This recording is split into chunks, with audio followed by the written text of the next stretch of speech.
حلال کے حوالے سے کوئی ایسی بات جو آپ کے دل میں ایک ارمان ہو کہ یار مجھے اگر موقع ملے تو میں دنیا کو بتا دوں کہ ایسا یہ جو ہے نا اس کو دیکھو، خدا کے لیے دھیان کرو، تو وہ کیا ہے؟ اس کو تو آپ کو پہلے بتانا چاہیے تھا تاکہ اس کے بارے میں کچھ بات کرتے، لیکن یہ تو بہرحال جو انہوں نے کہا کہ انما الاعمال بالخواتیم، جی میں اس حوالے سے یہ ضرور عرض کروں گا کہ یہ جو کچھ بھی ہے یہ زبان کا چسکا ہے. جی بالکل. جب بھی ہم کوئی چیز کھاتے ہیں تو اس کا جتنا بھی اچھا، جتنا بھی زبردست فلیور ہو، جی وہ چونکہ ہمارے ذائقے جو ہیں صرف زبان کے کچھ حصے پر ہے، جیسے ہی وہ زبان سے نیچے اتر کے حلق میں جاتا ہے اس کا کوئی ذائقہ نہیں ہوتا. جی. اور وہ ہمارے جسم کا ہے، وہ پھر وہ حصہ بھی بنتا ہے.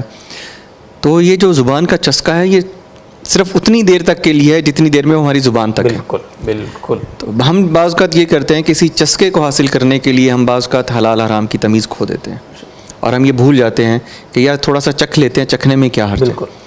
تو یہ بعض کا ہم یہ نہیں سمجھ پاتے کہ یہی جو جب غذا ہمارے جسم میں جاتی ہے تو پھر یہ غذا جزو بدن بھی بنتی ہے. بالکل.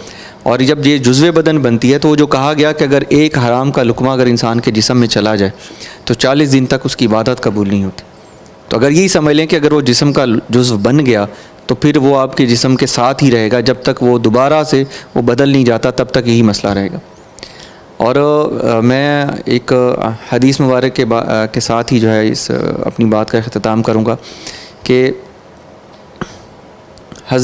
بلکہ میں دو باتیں کروں گا، ایک حدیث کا ذکر اور ایک پھر حضرت احمد علی لاہوری رحمہ اللہ کی ایک بات کوٹ کروں گا.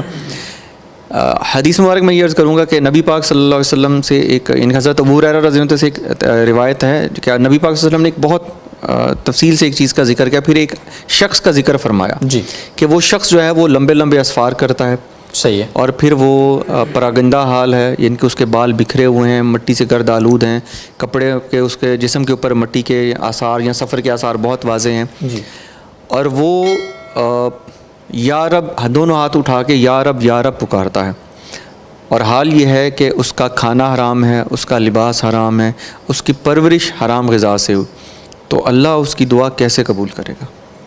تو ہمیں یہ ضرور سوچنا چاہیے کہ ہم جو کچھ کر رہے ہیں، جو کچھ آخر ہم کہتے ہیں کہ جی اتنا ہم روتے ہیں، اتنا گڑ گڑاتے ہیں، پھر بھی حرام دعا قبول نہیں ہوتی، تو یہ ہمیں ضرور اپنی خوراک کو پھر ایک نظر اس پہ دیکھنا چاہیے.